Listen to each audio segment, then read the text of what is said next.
session.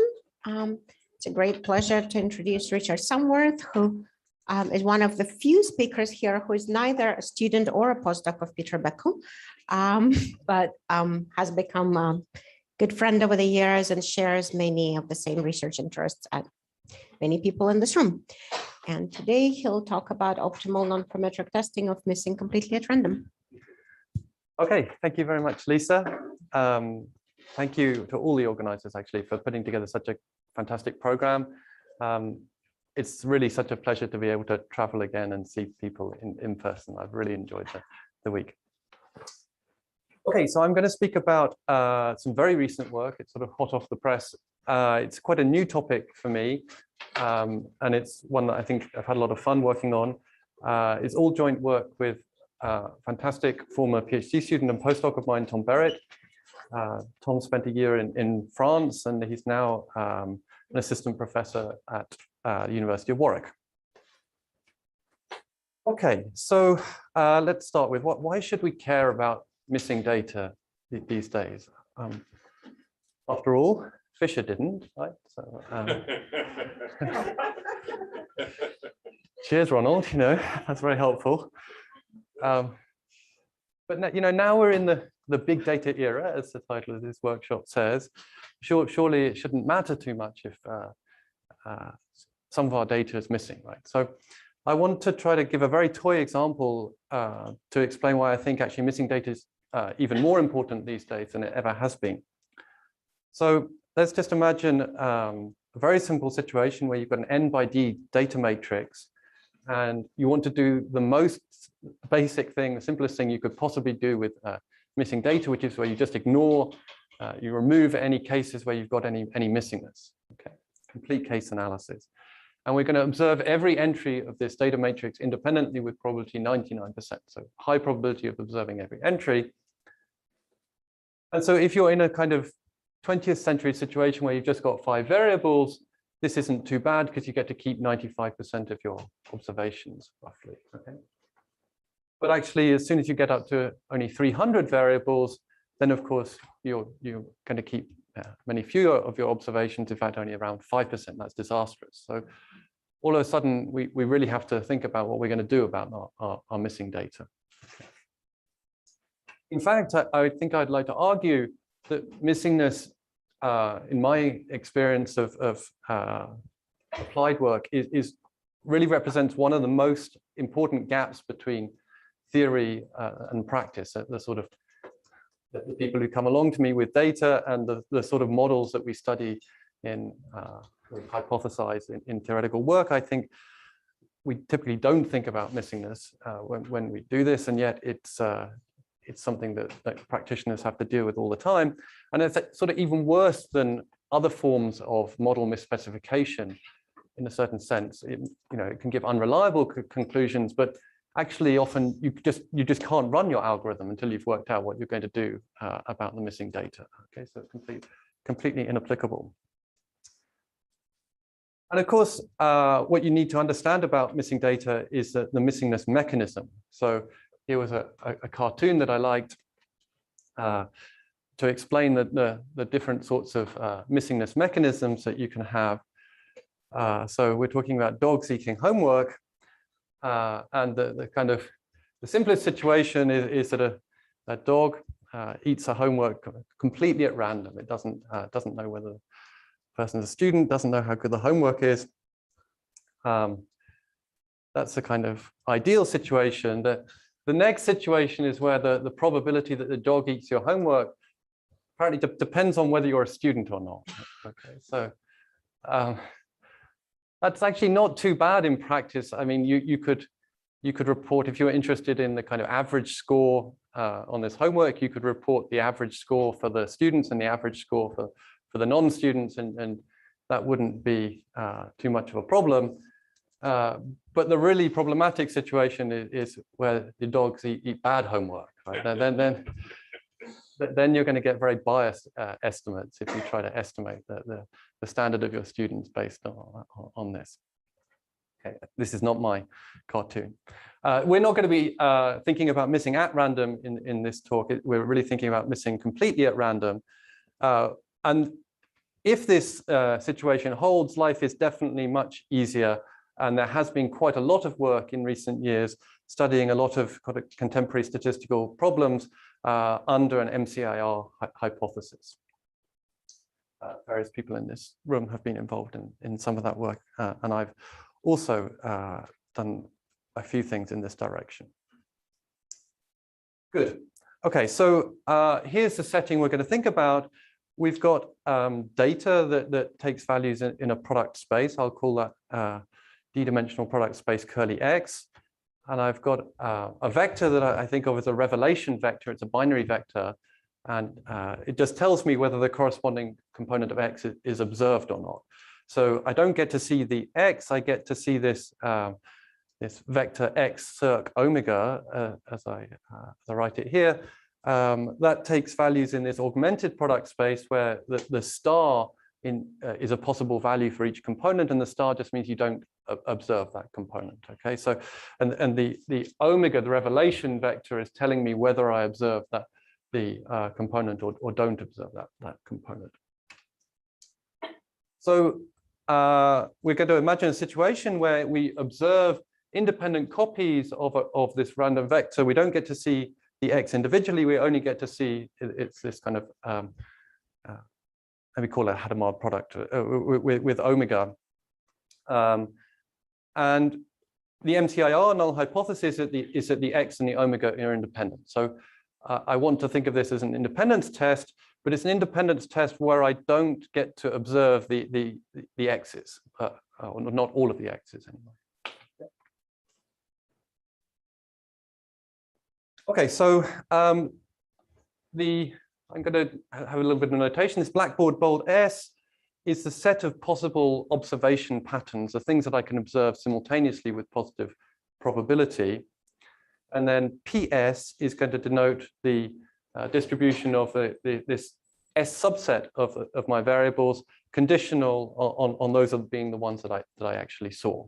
Okay, I put all those distributions together with a P blackboard bold S. I've got this family of distributions, P blackboard bold S. So a little bit of history and existing work. As you might expect, a lot of existing work is really in the context of parametric models. So for instance, if you've got Gaussian observations where you observe all pairs of variables together, then you can use an EM algorithm to find the MLEs, or the population mean and covariance matrix. So this is done in a paper of Little. It's a 5-page paper with about 7,000 citations now. And so you can compare the mean within each observation pattern to the respective element that you get from this null model from the EM algorithm. And you can construct this chi-squared sort of statistic. So this is working under the Gaussianity assumption, and it's also just checking for a difference in means across the different observation patterns. Okay. More of a discrete test is Fuchs's test, and that relies on having complete cases. So you can think of that as having the set 1 up to D being one of my possible observation patterns here. Then again, you can use an EM algorithm to find the MLE of the population distribution and construct a likelihood ratio style statistic. And this is the formula that I've taken from the paper for a kind of a 3-way contingency table. And you can compare this to a chi-squared statistic again. Another related question is about consistency. It's not the same as the MCAR hypothesis, but it's sort of related. So if I've got 2 elements, my possible observation patterns with non-empty intersection, I can think about marginalizing the respective distributions to the intersection, this S1 intersect S2. So this would then be a marginal distribution of this quantity on this reduced space, on this intersection. And we'll say that the family of distributions, this P blackboard bold S, is consistent. So this is nothing to do with kind of asymptotics and probably being bigger than epsilon going to 0 or anything like it. It's a different use of the same word. I say this family is consistent if for each pair of possible elements of my observation patterns, when I marginalize, I get the same marginal distribution. Okay, so in this situation here, I've got 5 different variables. I get to observe these bivariate distributions here, but maybe there's one where I can see that when I marginalize the 1-2 distribution just on the first variable, I get something different from the 1-1-5 distribution. And so you can definitely rule out the MCAR hypothesis if you don't have consistency in this sense. And so what that motivates you to do is to construct several 2-sample tests of whether or not these distributions are equal, and then you can just go ahead in a fairly standard kind of way. You've got to control for the multiple comparisons that you're doing. Okay, but actually consistency turns out to be not quite what we're wanting to test here. We're trying to test MCAR, and there are certainly non-MCAR settings where all consistency tests would have no power. Okay, so here's a situation where I've got 3 bivariate marginals. I've got three variables, and I get to observe the bivariate marginals. This is going to be like the simplest, our canonical example in this talk of 3 bivariate marginals on 3 variables. So in this case, each of the univariate marginals is a standard Gaussian. So if I was just looking at testing consistency, then on the population level, these are all consistent. Okay. But then I've got a correlation, different correlations between the pairs. And you can sort of see that if X2 and X3 are sufficiently highly positively correlated, and X1 and X3 are sufficiently highly positively correlated, it can't be the case that X1 and X2 are very negatively correlated. Okay. I mean, if you tried to think what the covariance matrix would have to be, it would have a negative eigenvalue. So that's not possible. So we can rule out having MCAR in this model if the correlation is bigger than a half. So we're going to do various things today. There are some theoretical contributions, but I just want to emphasize what we're going to aim to do from a methodological perspective. Here, we're going to look for tests of the MCAR hypothesis that don't rely on parametric assumptions, and that you can use for any kind of possible set of observation patterns without the need for either complete cases or being able to observe all pairs of variables simultaneously. And we want these tests to have power against all detectable alternatives. So what do I mean by detectable alternatives? Well, actually, if you think about it for a little bit, you realize that there are some non-MCAR settings that you could never hope to detect. So here's one. I've got a standard Gaussian observation, and I only observe it if it's positive, okay, if it's non-negative. So that's definitely not an MCAR setting, because the omega depends on the x, okay? But what I would observe, the x circ omega, would have the same distribution as a situation where I just observe a folded normal distribution and the absolute value of a standard normal distribution, and I just observe it in an MCAR fashion with probability a half, right? So there's no way I can tell on the basis of my observed data which of those situations was true, and so I cannot rule out the null hypothesis. So it turns out that the right thing to test is compatibility. So let me explain what I mean by compatibility. I've got this family of distributions, these PSs, and I say they're compatible if there exists a joint distribution on the whole product space whose marginal distribution on the reduced space XS is PS for each S. Okay. So for instance, if I only get to observe each singleton variable, then it's kind of clear that that would be compatible, because the joint distribution I could just take to be the product measure of these univariate marginals, right? That would be a joint distribution on the product space whose univariate marginals agreed with what I get to see. Okay.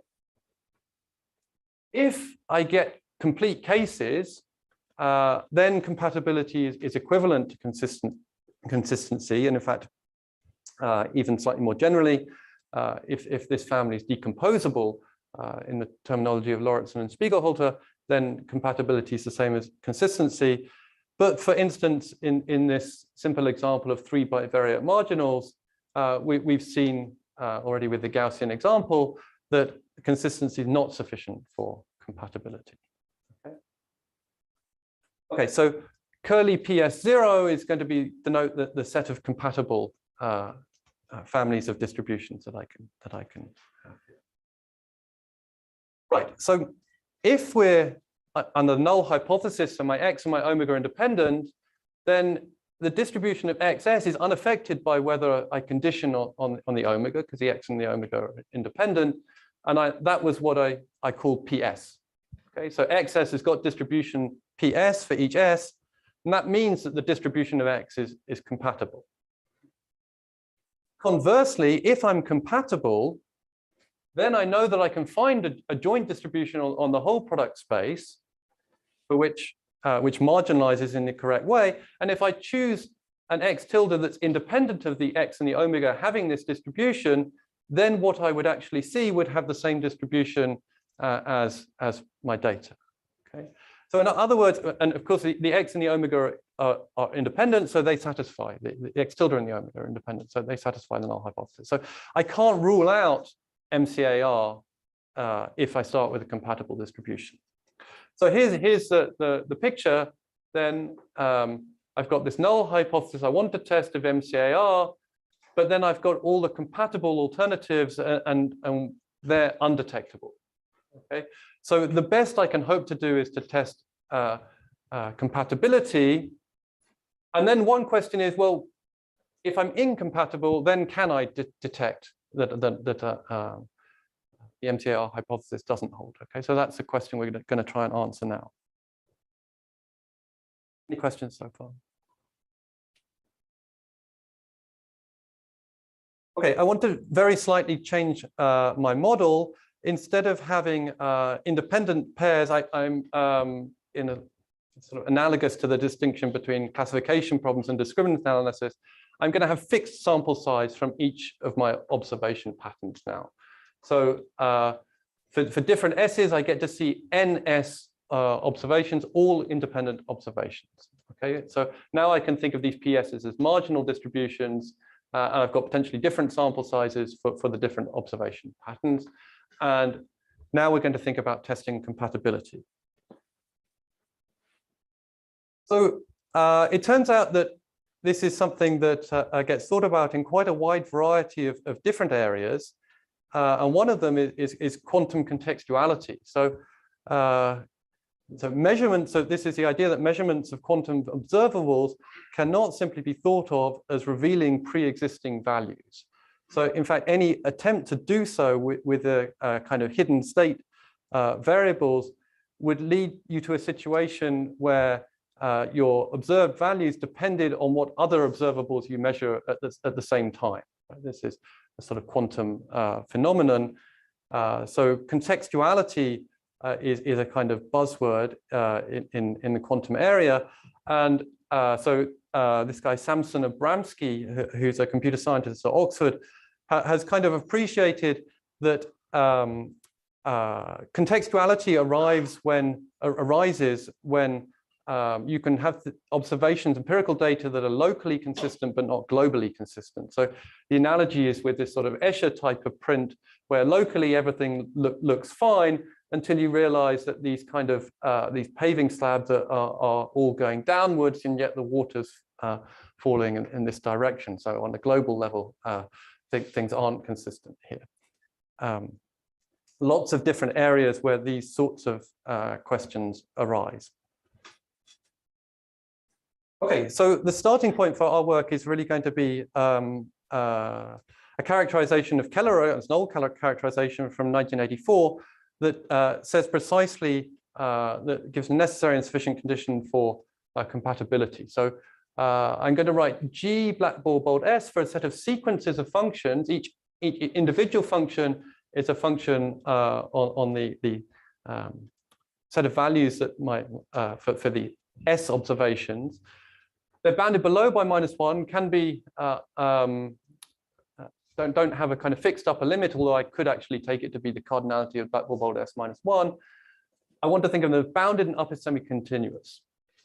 And then I've got a subset of that set of functions where for every x in x, at least when I sum out the FS's at XS, I get something that's non-negative. So I can have positive and negative contributions, but the sum overall should be non-negative here. And Kelleher says that the distribution is compatible if and only if the sum of these integrals is non-negative for every Fs in this set curly GS plus. So this is actually, you might recognize as a kind of potentially infinite dimensional generalization of Farkas's lemma. So Farkas's lemma, perhaps I won't say now, I can say more about that later, is something that underpins the theory of linear programming. Okay, so this gives you a necessary and sufficient condition.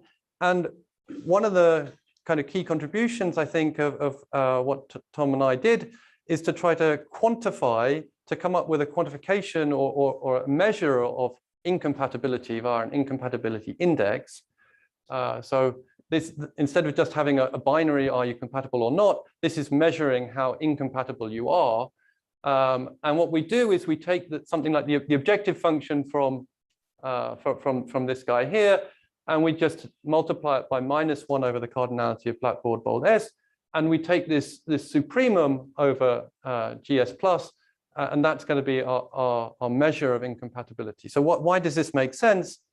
Well, because I can just always choose a sequence of functions that are all identically 0. That's a feasible function here, choice, and that would give me an output of 0 here. So the sup must be at least 0, right? So this measure of incompatibility is non-negative, and what the Kelleher characterization tells me is that it's equal to 0 if and only if I'm compatible. Okay. So it sort of makes sense from that point of view. And actually, moreover, because each Fs can only go down to -1, the largest this incompatibility index can be is 1. So I've got something that's a measure between 0 and 1 of how incompatible this family is. So this is somehow going to be able to kind of leap ahead of it. This is going to control the power of any test that I might be able to construct. Okay. So there's a dual representation of this incompatibility index that holds quite generally, where each underlying space is a locally compact Hausdorff space. Then you can represent this incompatibility index in this way here. So it's like the smallest epsilon for which you can write this family as 1 minus epsilon times a compatible family plus epsilon times a general family with no restrictions, right? So you want to put as much mass as you can in the compatible class. So you kind of have to dust off your topology textbooks that are getting dusty on your shelf to prove this. Why do you think about locally compact Hausdorff spaces? Well, it actually uses the idea of one-point compactification, Alexandrov compactification. It's probably familiar with stereographic projection, where you think about the plane and the map on the unit sphere, and you add this point at the North Pole to make everything nicely compact. And so that allows you to reduce this situation to a compact situation, and then you can use the Riesz representation theorem to get this result. Okay, so in the discrete world, we can actually interpret what it means to this sort of have R of S being 1, or equivalently, you can say it's strictly less than 1 if and only if I can find a point in my joint space which has got positive probability under each of my possible distributions PS. So the quantum mechanicists don't know about this measure R of PS yet, unless they're monitoring the archive very closely. But they do call, they say if the complement of this condition, they would call it being strongly contextual. Okay, so now I want to think about how we can test for compatibility. And so this GS in the discrete case, yeah, I should emphasize that what I'm going to talk about now for a while is going to be focused on the discrete setting. This family GS I can then identify with this -1 infinity to the curly XS. So this is a kind of strange index set. It's doubly indexed by the S and the XS within that pattern. And GS plus is like a convex polyhedral subset of this set. And then I'm just optimizing a linear functional over this convex polyhedral set. So I can compute this pretty efficiently using linear programming techniques. And so what that motivates me to do is just compute the corresponding sequence of empirical distributions and use as my test statistic the incompatibility index evaluated at the sequence of empirical distributions. Okay, it's the obvious plug-in estimator of the incompatibility index. So as a first stab at a test of compatibility, then what I'm going to do is I'm going to reject the null hypothesis if this R hat is sufficiently large, and this is what I mean by sufficiently large. So it's a little bit complicated, but not too bad. You know everything you need to know for this to apply this test, right? You know the level that you're willing to test at, you know the sample sizes, and you should know the cardinality of the sets that each variable can take values in. And here is the justification for this test. Then if you give me an alpha, which is going to be the significance level of the test, and a beta, which is a desired bound on the type 2 error probability, then first of all, I control the type 1 error. So if I am compatible, then the probability I reject the null is at most alpha. But moreover, if I'm sufficiently incompatible, by which I mean that the incompatibility index is greater than or equal to C alpha plus C beta, then I've got power at least 1 minus beta for this test. Okay. And since this C alpha is tending to 0 as the sample sizes go to infinity, that certainly means that I would be, I can use the word consistent, which I mean in the context here of consistency of a test. The test would be consistent against all fixed alternatives. So I can now remove the question mark from my picture here. If I'm incompatible, then this is detectable. Okay, so I now want to think about how we might try and improve this test somewhat. And that requires a kind of greater understanding of the geometry of what's going on here. So I can think of the null space, the set of compatible distributions, families of distributions, as a convex hull of the columns of this A matrix. This A matrix has got cardinality of S ones in each column, one for each entry here. And one thing that slightly distinguishes this problem from a testing perspective from standard hypothesis testing is that the set of compatible distributions is actually a full dimensional subset of the set of consistent distributions, consistent sequences. So actually it turns out that testing the null of compatibility against the alternative that you're just consistent already captures the sort of primary difficulty of the problem in a sense that I'll make precise a bit later. We're used to situations like with Pearson's chi-squared test where the null hypothesis parameter space is of lower dimension than the alternative. But here we're testing a full dimensional subset. So that's kind of interesting. And there are various people in this room like Yuting and Aditya who've shown very nice work recently that when you're testing for testing problems over the convex polyhedra, you need to understand the sort of specific geometry of the problem. So how might we think about improving our tests? Well, what we did in getting the critical value originally was we just had a somewhat naive bound where we replaced this sup over this complex convex polyhedral set with this thing effectively over a hyperrectangle. And that's ignoring the feasibility constraints here. And so what we're going to try and do is to try to understand this incompatibility index better and get an improved test. Okay, this slide is maybe a little bit complicated, but it's the idea is we're trying to understand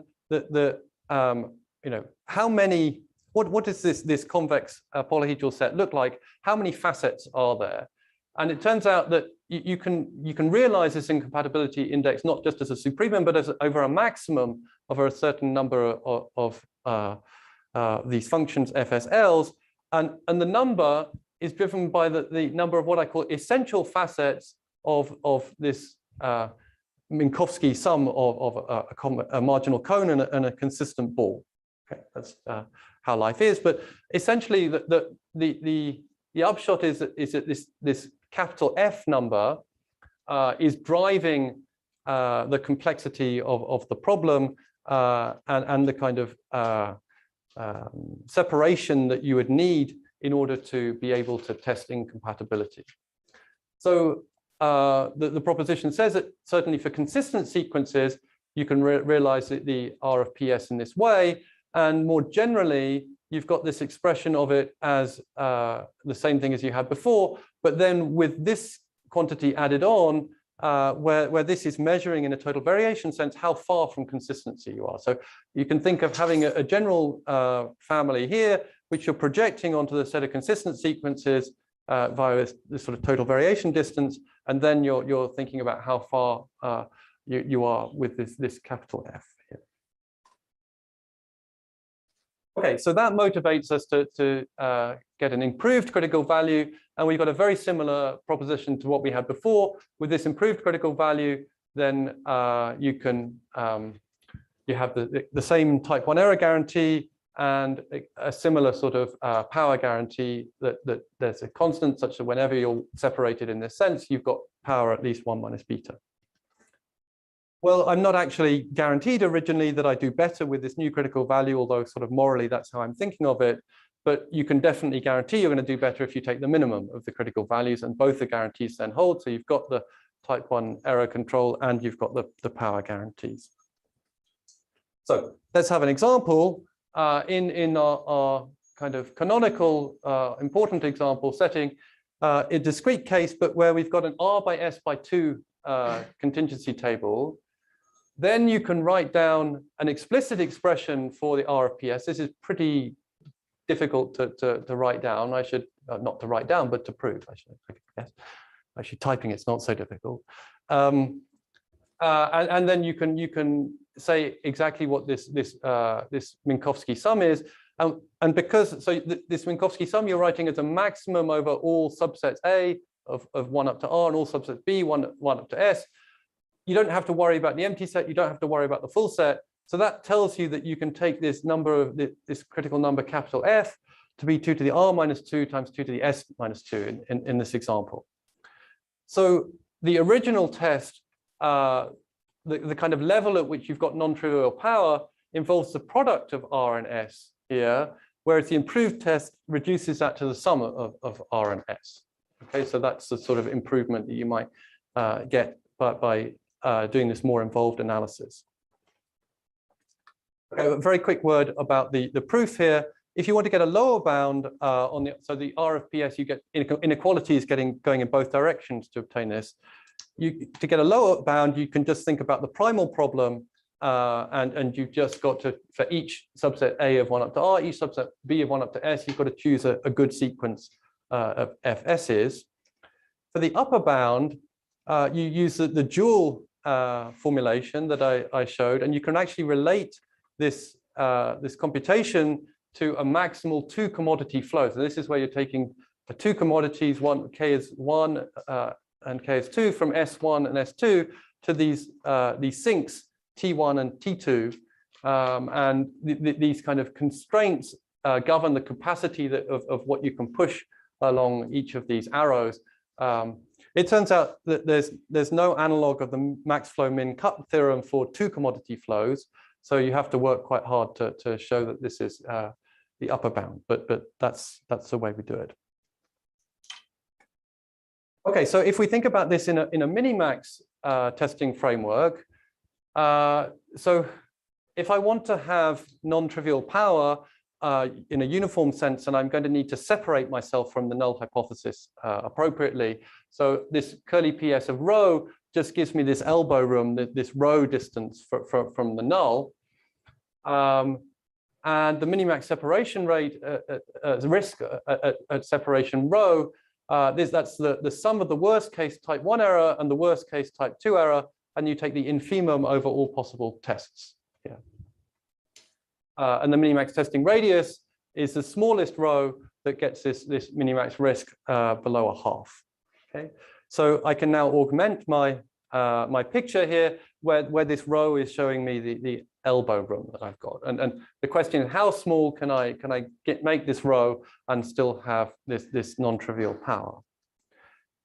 And sort of generalizing what I mentioned before, using the R improved test, we get this upper bound on the minimax testing radius of this form here.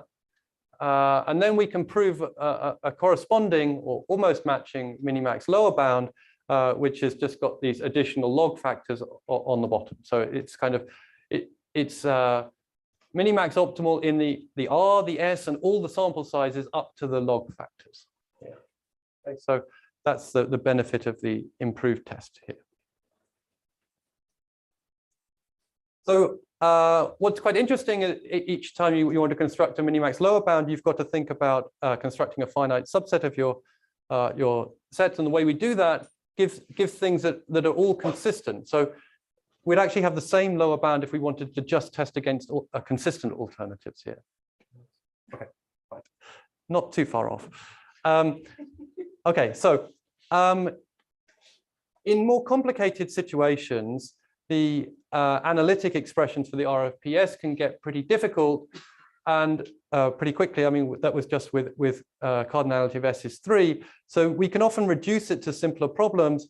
Here's a 4-dimensional problem where the variable 4 only appears in one of the patterns, variable 5 only appears in one of the patterns, and then it just reduces back to this original 3-dimensional situation. Another situation is where you've got the variable 1 that appears in all of the patterns, and then you can kind of condition on it to compute the RFPS, and that gives you an explicit expression again. And finally, in a situation where you've got this kind of separation, the only thing that joins the two things together is this diagonal here, and then you can bound the RFPS between the maximum and the sum. So that reduces all the 4-dimensional examples down to, you can use a combination of those tricks to get you down to just sort of 5 examples, and we can actually, via some analytic calculations and some sort of things from the computer output, you can actually work out exactly what RFPS is in all of the examples, and compute expressions for the capital F, which grows fairly quickly. Okay, if you've got mixed and discrete continuous variables, if you've got continuous variables, we're just going to bin them. And if you bin them in an appropriate way, then you can apply our discrete tests again, and you can get an upper bound on the minimax testing radius again, and that depends on the smoothness of the underlying functions. Very quickly mention some numerical results. So I talked about all our tests having this finite sample error control, but it turns out that in practice, it may be a bit conservative. So you can do a Monte Carlo test instead, where in this dual decomposition, you can actually extract a kind of closest compatible sequence of marginal distributions, and that gives you something you can bootstrap from. And so we did that, and that gives you these power functions in black here. This is the 3 different ones give you 3 different values of R here. And we're going to compare with Fuchs's test. The issue with Fuchs's test is it needed complete cases, and we don't have any complete cases here. So we're going to let it cheat. We're going to give it 200 complete cases. The original sample sizes were 200 for each of the 5 variate marginals. We're going to give it 200 complete cases that we didn't have access to. And actually, we still do better in terms of the power, and the difference is kind of getting bigger as R's increasing here. I think from Lisa's expression, I should shut up quite quickly. So I will skip over this second example. I will wrap up here. The archive paper is available, and the R package, I think, went on CRAN a couple of days ago. And let me finish with saying happy birthday, Peter. It's a great pleasure to be here. I was sorry I couldn't find a photo with Peter Bartlett in here as well.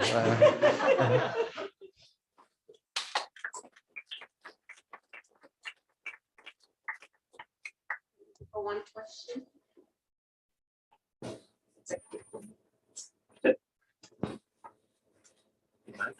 My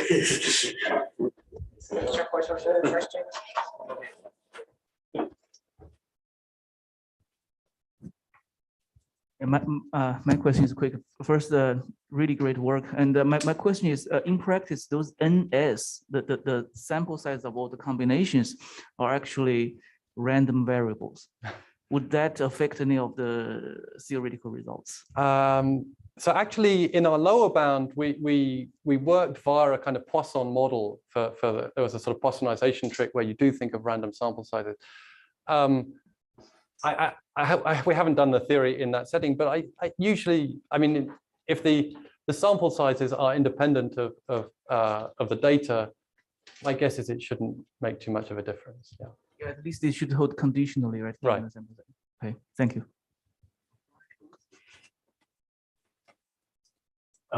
My question is, in very high dimensions, can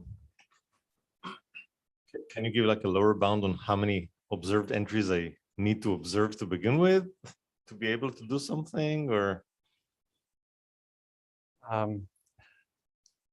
So you mean D is big, and I've got these sort of very complicated missingness patterns. We have these reductions that can help you bound the R of PS in those cases. It's something, you know, I've only got to maximize a linear function over a convex set. It's not the worst thing in the world, but trying to get analytic expressions, that does get very complicated very, very quickly. Yeah. Let's thank Richard again.